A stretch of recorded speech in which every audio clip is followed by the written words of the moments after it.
The people, assalamu alaikum wa rahmatullahi wa barakatuh. Hope everyone will be fit and fine. Today, after a long time, we are back to track. Hence, therefore, it's a very good moment for us. Especially today, we are going to talk about the answer key of the class at the English paper. So, today we are back with a quality video. So, let's discuss these points. The first thing was read the following prose passage and answer the questions given at the end. पहले हमें ये passage को पढ़ना था और उसके बाद यहाँ पे आंसर्स को दिया क्वेश्चन को दिया गया था और उसमें से हमें एक अच्छे ऑप्शन को चूज करने था कि विच वन इज राइट. ये पैसेज जो हमने पढ़ी उसमें से पहला था why was Brutus said, Brutus mice क्यों था. अब आपको बताना है because he could not sleep. As you can see कि आपको मतलब कन्फ्यूज कर रहे हैं. ही कुड नॉट स्लीप शायद यही भी मत हो सकता है, वो सो नहीं सका because he decide to kill his Caesar. Because Caesar जो था ब्रूटस का बहुत ही बड़ा दोस्त था. उसके दिल में उसके लिए प्यार था. He was a sociable person, not not unsociable. He was a gregarious person also.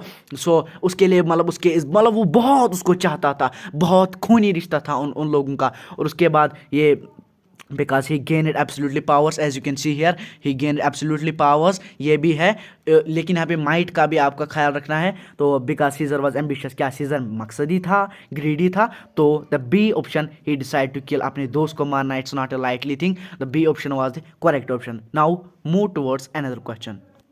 The another question was who rejected the proposal of killing Mark Antony. यहाँ पे कहा जाता है कि किसने ये रिजेक्ट किया कि हम उसको नहीं मारेंगे मार्क एंटनी.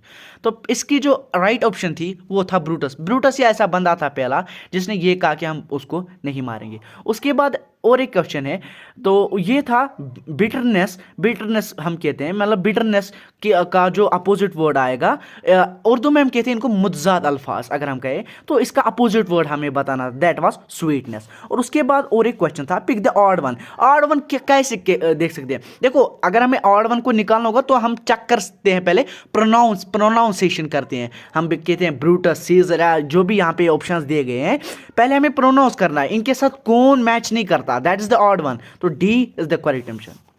तो फिर उसके बाद use the word limbu in your own sentence. लिम्बू का मतलब होता है ये हम एनिमल से लाते हैं और उनसे ये स्केच आउट करते हैं, फिर उनसे ये निकालते हैं और फिर हम यूज़ करते हैं इसको मूविंग और जिसके भी लिए हम यूज़ करें. मतलब हम इस एनिमल्स का वो लेते हैं, सिल्क लेते हैं फॉर द क्लोथ्स, क्योंकि हम कल जाके इससे बचे. तो इसको भी आपको एक सेंटेंस में यूज़ करना था. उसके बाद है रीड द पैसेज. पैसेज को आपको पढ़ना था. इतना वीडियो यहाँ पे लंबा बनेगा so we will not read the passage. And after that इस पैसेज को पढ़ना था और उसके बाद इन क्वेश्चंस का आपका आंसर बताना था. हाउ इज तस्मनी triggered answer in one sentence. इसका जो आंसर था वो आप शायद यहाँ पे देख सकते हो, that had been triggered by a massive earthquake. लेकिन आपको ये क्या करना था तो वो लोग समझेगी कि शायद इसने ये खुद ही मतलब कि इस पे कॉपी किया होगा. आपको काम करनी थी कि आपको अपने वर्ड्स में इसको लिखना था बट इन वन सेंटेंस. उसके बाद यहाँ पे किया विच religion festival is mentioned in the given passage. आपको ये भी बताया कि इस रिलीजन फेस्टिवल में इस पैसेज में कौन सा रिलीजन मेंशन किया गया, that is celebrating Christmas.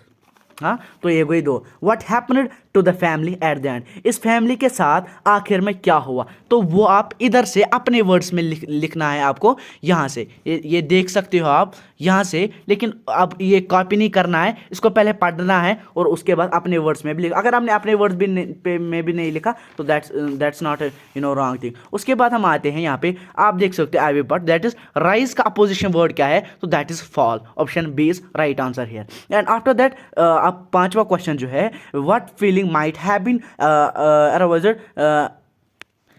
aroused in the family at the end. तो फैमिली के साथ क्या होगा. आपने जब आप इस पैसेज को पढ़ोगे तो पहली option feeling of horror that is उनकी ये मतलब कि beyond the expectations, that is option one is right. उसके बाद हमें ये चेक करना था read the following picture and complete in. देखो appropriate words is one of the must words. पहले हमें क्या करना था, the picture presents a. Typical भी आप यूज कर सकते हो, वंडर भी यूज कर सकते हो, wonder sense of a nature. There is a, इसमें कौन सा है, there is a boy trying to pluck a bunny. यहाँ पे क्या आएगा, ट्राइंग टू प्लक ए. वो क्या ट्राई कर रहा है, एक यहाँ पे मतलब इसको नीचे लाने की. तो बिनिया फ्रॉम द बनाना और बनाना. ए बियर हेल्प्स इन हिम. एक भालू जो उसका मदद करता है वो किस में, इन सॉरी, एक चीज़ मैं यहाँ पे भूल गया था, फ्रॉम द बिनियन, और उसके बाद क्या है ना, बिनियन ट्री यहाँ पे हमें लिख देना था उस वक्त।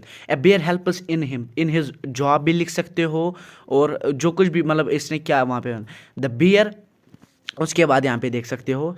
और बालू ने क्या किया, हेल्प द ट्री डाउन, उसको नीचे लाने के लिए, सो दैट द बॉय, ये जो ये लड़का था, रीचेस द टारगेट और अचीव्स द टारगेट। और उसके बाद बढ़ते हैं हम अपने नेक्स्ट क्वेश्चन की ओर। नेक्स्ट क्वेश्चन था, observe the following picture and right your observations in a paragraph. इसको आपको ऑब्जर्व करना था और उसके बाद 80 to 100 वर्ड्स भी आप लिख सकते थे, लेकिन जिसको ये फिर नहीं आया तो उसको क्या करना था, स्टडी द बिलो, एक गुड हेल्थ पे बनाना था एक पैराग्राफ, और उसमें से ये exercise, health, food, fresh air, hygiene, long birth, pure water, morning walk भी इसमें यूज़ करना था। तो इसके बाद आपका मतलब आप एक स्टूडेंट है एक स्कूल के, गवर्नमेंट मिडल स्कूल बड़गाम के आप स्टूडेंट है, और आपके स्कूल में साइंस लेबोरेटरी नहीं है। आपने अपने क्लासमेट से डिस्कस किया कि और इंक्वायरी बेस्ड जो आपने प्रैक्टिकल लर्निंग पे भी था, और आप HIO को, हेड ऑफ द इंस्टीट्यूशन, मतलब उसको रिक्वेस्ट करना है, या वो मैडम भी हो सकती है, सर भी हो सकता है, और कहना है कि हमारे स्कूल में ये दीजिए। जैसे आप लिख दो टू द प्रिंसिपल, वैसे मतलब एक लेटर लिखनी है।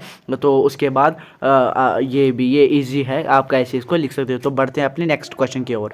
अगर आपको वो भी नहीं आती, मतलब वो एप्लीकेशन लिखनी, तो आप इसको भी लिख देते, लेकिन वो वन ऑफ द बेस्ट है और इजी है। और इसमें से आपको मैसेज लिखनी है, व्हाट्सएप मैसेज, जो कि मतलब बहुत इजी है, लेकिन मतलब कि बहुत मतलब ज़्यादा इसको लिख नहीं पाते हैं, क्योंकि they have not concept about it. तो पहले हमें लिख देना था, मतलब कि एड्रेस था, और मतलब आप खुद भी देख सकते हो अगर हम इस पर लिखेंगे। द नेक्स्ट, ये जो मैसेज थी कि आपका स्कूल जो है वो पिकनिक जा रहा है एक लोकल स्पॉट पे, एक छोटे मतलब लोकल जगह पे। तो अचानक से क्या हो गया, वेदर चेंज हो गया, तो मैनेजमेंट ने डिसाइड किया कि पिकनिक को पोस्टपोन करते हैं, कैंसिल करते हैं तब तक जब तक ना जो वेदर मौसम है ठीक हो जाए। और आप एक व्हाट्सएप ग्रुप में हो, आप उसमें रनिंग कर रहे हो, और आपको स्टूडेंट्स को जो नंबर हो उनको जिनने पार्टिसिपेट किया है, और अपने टीचर को आपको बोलना है कि आप एक व्हाट्सएप ग्रुप में एक मैसेज कीजिए अबाउट किसके बारे में, postpone, right the message and put है। जैसे आपने 8th में ये चीज़ तो सुना होगा, डियर आसिफ, मतलब कैसे हम ये मैसेज लिख सकते हैं। So it's a very easy thing कि हम कैसे मैसेज लिख सकते हैं, तो ये कोई बड़ा मतलब कि मसला नहीं है। उसके बाद है do as directed, supply the appropriate grammatical items in the below. देखो, my little sister is very naughty, मेरी छोटी बहन जो है वो बहुत शरारती है। वैन शी कैम, मतलब कि कम की सेकंड फॉर्म जो है वो कैम है, तो इसमें कैम आएगा।